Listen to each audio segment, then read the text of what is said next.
Et nous parlerons ce soir dans la chronique judiciaire du contrat de travail. Garibou Pérou nous amène chez les spécialistes pour nous éclairer sur les points à connaître pour se protéger dans le monde professionnel.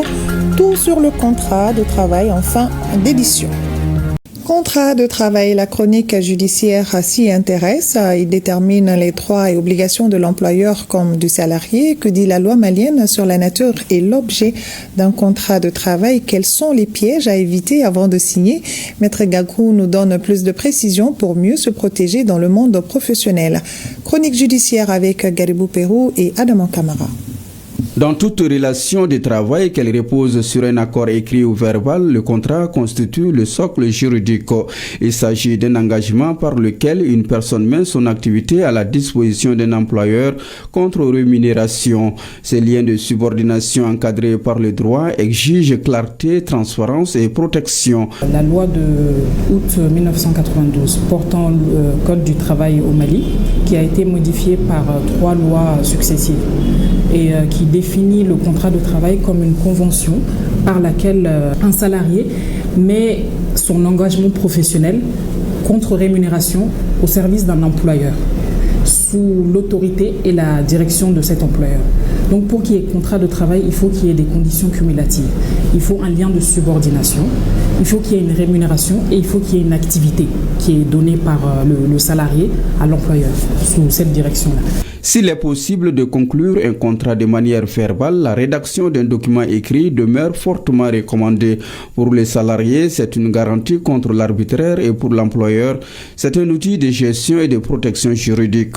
L'existence du contrat se justifie par la nécessité de preuve en cas de saisine des juridictions par la suite, en cas de licenciement, en cas de difficultés ultérieures qui surviennent. Il est important qu'il y ait un écrit. Le droit du travail reconnaît plusieurs formes de contrat. Chaque formule obéit à des règles en matière de durée, de renouvellement et de rupture. Il y a autant de contrats de travail qu'il peut y avoir d'activité.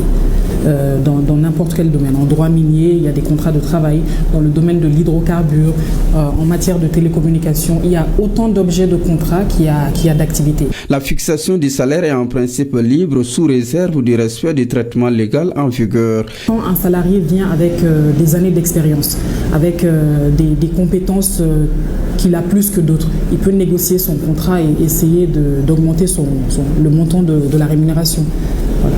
Sachant que le SMIC, le salaire minimum d'insertion garanti au Mali est de 40 000.